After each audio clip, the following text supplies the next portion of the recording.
Happy Tuesday. Need a sip of coffee this morning. All right, so tell me the future of this person. And this is a real person. So her mom has her at age 13, a child raising a child.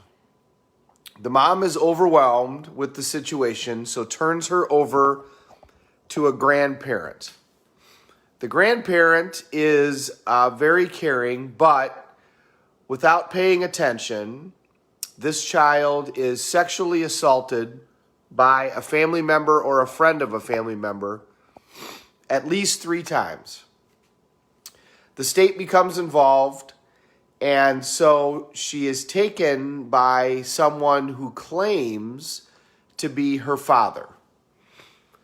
She's raised, and then she follows in her mom's footsteps, and at 13, she becomes pregnant. Her child ends up stillborn. The father, by the way, ends up not being her father and also doesn't treat her all that well. Does anybody know who I'm talking about? It's Oprah. That is Oprah's story. Our circumstances do not decide what the outcome of our life is.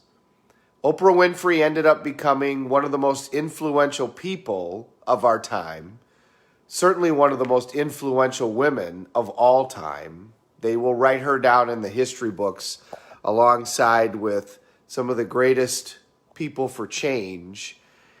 She's the first African-American billionaire. By the way, the second African-American billionaire graduated from Freeport High School. Bob Johnson, who started BET, graduated from my hometown's high school. She's also the first female billionaire to make her own money. So how did she do it? How did she come out of those surroundings? Somehow it was ingrained in her that anything was possible. And that was the way that she approached her life. When Oprah went into broadcasting, think about what that was like. She's trying to go into broadcasting in the early 70s. Phil Donahue was the talk show host of the time. And if you don't know who that is, go back. He was really the precursor to all of these talk shows, but go back and watch him. Not only was there no African Americans doing anything on a national level, but Oprah also didn't look like everybody else in terms of her size. She was not razor thin. She was not, the look that everybody had. She was rejected and rejected and rejected and rejected. So she finally started out in Chicago on a local channel where they agreed to give her a show simply because they needed to fill a slot. And quite frankly, the person who owned that station saw something in Oprah that he thought was special. And so he gave her the slot. Well, the rest was history. And she was intelligent when things started to happen. So first of all, she believed in herself. She had an innate belief for some reason that she was going to be able to get this done. Secondly, she stayed genuine all of the time. She didn't try to be anything that she wasn't. She tried to be herself. She didn't give up. She was unbelievably persistent. She followed through massive rejection, massive racism. And by the way, once she got on television, you can imagine what type of response that was because of how she looked and what she was trying to do. And then when her success came, she not only capitalized on the success. The reason that she became so wealthy is because rather than getting paid, she decided to own her own show.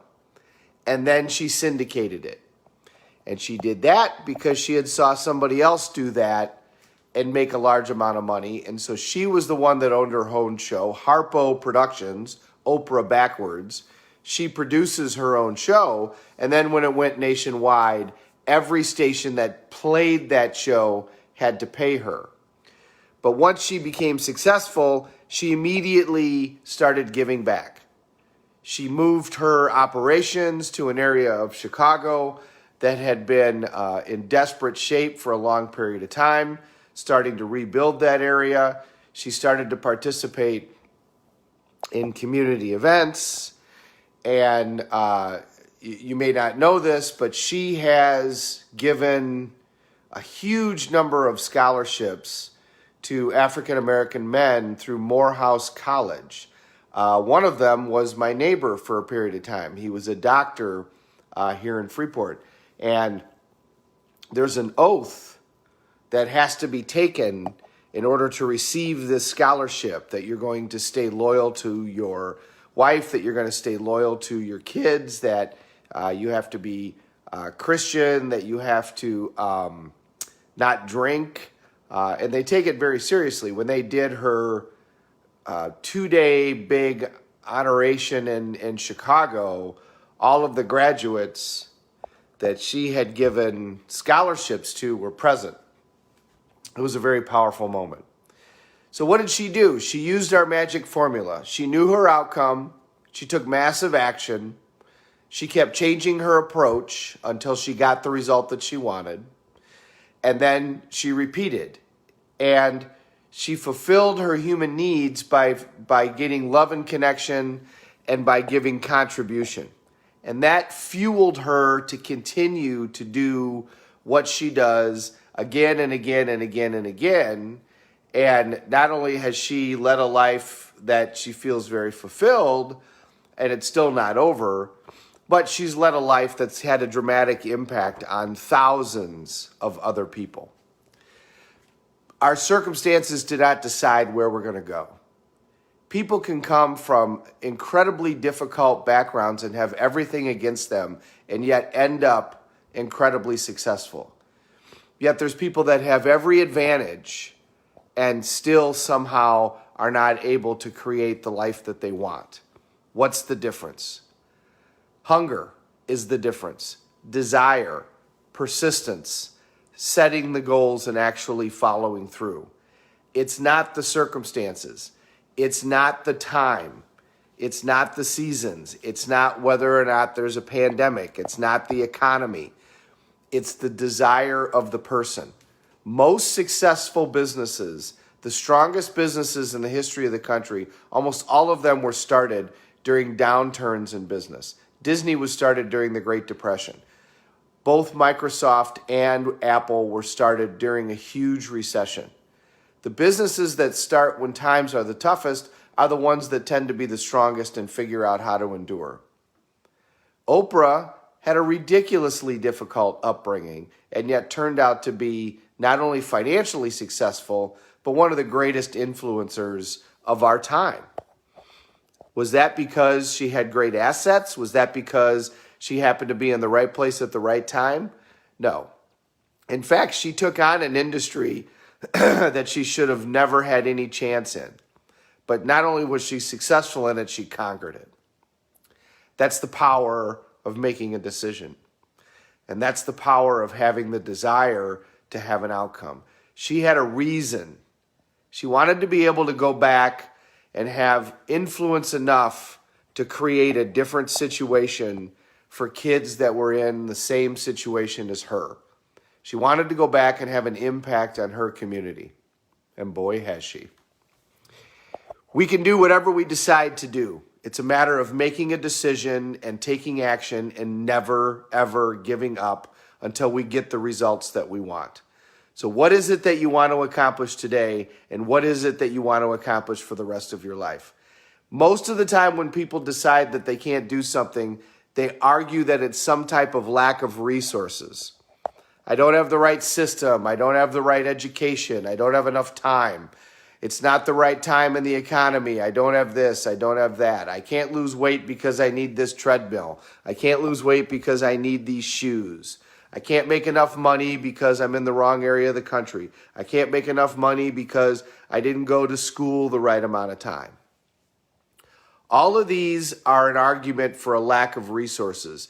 It's never a lack of resources. It's always a lack of resourcefulness. Make a decision today to live the life that you want. And read about some of these other people who have come from extraordinary circumstances to overcome. That's really what a lot of us, I think, want the story of our life to be. Overcoming great obstacles and still achieving the results. That's where the juice of life really is. Be excited about a challenge, because then we get to become who we're truly supposed to be.